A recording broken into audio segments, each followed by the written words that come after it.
my name is Lauren and I am making a video about recess. Everyone should have recess. Physical recess is ideal for learning. Studies have even shown that when you exercise and your heart rate goes up, it increases the size of your hippocampus, which is a structure in your brain that is responsible for verbal information and learning. Even if you have regular exercise in your routine, raise that heart rate before you sit down and study. You're going to be able to focus better. You're going to be able to remember more information, have a quicker recall of that information that you remember, and your brain is going to be able to more easily manipulate the material. There's more than one kind of breaks. Yes, there's the physical one that we think of when we go to the jungle gym, but we also need to take imagination-driven breaks. It can improve and enhance the way that we think and the way that we speak to ourselves. Whether you're 6 years old, 46 years old, or 76 years old. For example, play can help develop a steady stream of consciousness. When you think about a young child, say a 4-year-old female playing with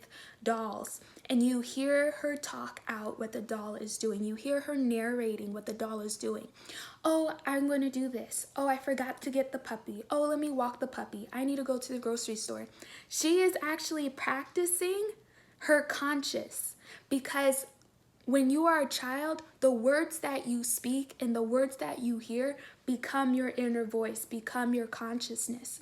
So when you hear a child using abstract language to describe an imaginary thing, they are practicing their conscious. They are practicing hearing those words in their own head. This is what we use to reason to ourselves as we continue to age through adulthood. This is how we practice making decisions. So encouraging your child to play in imaginative ways with no TV, no movies, no iPads, no music with a lot of words will actually help them develop their conscious, their inner voice, the way that they think. Adults are in a place where they already have an inner speech, but what's important for us is to do activities where we are conscious, where we are engaged, where we are able to think, but there's no TV. There's no apps, there's no podcasts, there's no news, there's no radio, there's no heavily laden lyrical music. So we are able to actually hear ourselves think and hear ourselves rationalize our thoughts.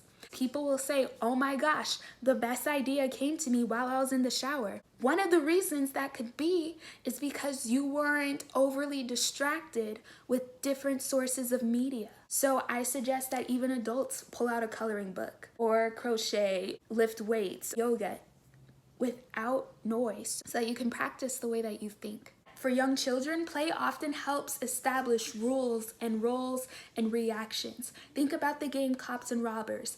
Everything in that game has to do with roles. You're the cop and you're the robber. So that means I have to act in a specific way and you have to act in a specific way. We have specific reactions. There are specific rules that we have to follow. You broke the rules, so now you're being arrested.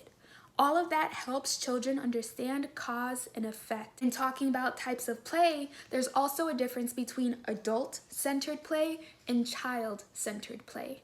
Adult-centered play is when you say to your kid, okay, today we're going to play Pictionary, and these are the rules, and this is how we're going to play. And that's fine. There's definitely a time for adult-centered play where the adult is leading the activity. It might be safer, the rules might be more complex, there might be an order to do things.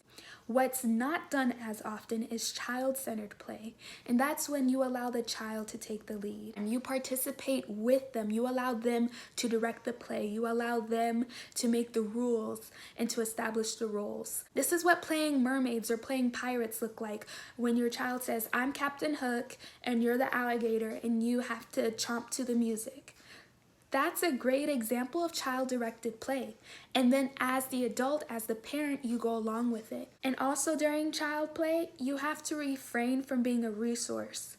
If the child says, I don't know how to get from this island to that island, you can't say, let's take the canoe, or let's walk 5 feet to the couch. You have to allow the child to work out the problem by themselves. For example, you could say, well, I just found these sticks. What can we do with those? And prompt the child and give them ideas, but you're not a resource. This is a time for your child to learn to rely on themselves. In order for child play to be successful, you have to accept 100% the child's world and genuinely be interested. My goal for parents is to have one recess a day, and it's not as complicated as that might sound. Whenever you have a gap of time, say 30 minutes, an hour, set a timer. I suggest this for all students, whether you're in college, grad school, or high school. It's important that we give ourselves a break, and I'm not talking about a social media break. I'm not talking about TV and apps. I'm talking about something that you can lose yourself in, something that you can turn your conscious mind, your thinking mind off and let it do its own thing. Thank you for watching. I appreciate it, and I hope you guys get a break this week.